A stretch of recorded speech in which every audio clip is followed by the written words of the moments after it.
നമുക്ക് ഷോക്കടിച്ചാൽ ശരിക്കും ശരീരത്തിനുള്ളിൽ എന്താണ് സംഭവിക്കുന്നത്?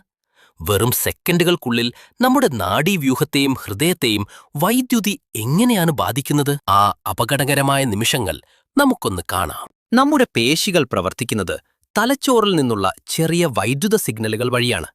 എന്നാൽ ശക്തമായ ഒരു ഷോക്ക് ഏൽക്കുമ്പോൾ ആ സിഗ്നലുകളെ വൈദ്യുതി മറികടക്കുന്നു.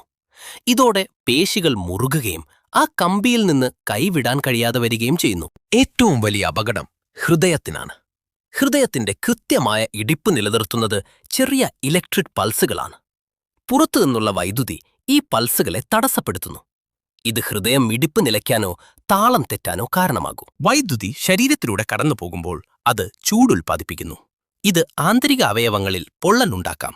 കൂടാതെ നാഡീവ്യൂഹത്തെ തകരാറിലാക്കുന്നത് വഴി പക്ഷാഘാതത്തിനോ ബോധക്ഷയത്തിനോ കാരണമാകാം. ചുരുക്കത്തിൽ, വൈദ്യുതി ഒരു സെക്കൻഡ് മതി നമ്മുടെ ജീവൻ അപകടത്തിലാക്കാൻ. വയറിങ്ങിലും സ്വിച്ചുകളിലും എപ്പോഴും ജാഗ്രത പാലിക്കുക. ഇതുപോലത്തെ ഹെൽത്ത് ടിപ്സിനായി ഈ ചാനൽ ഫോളോ ചെയ്യൂ.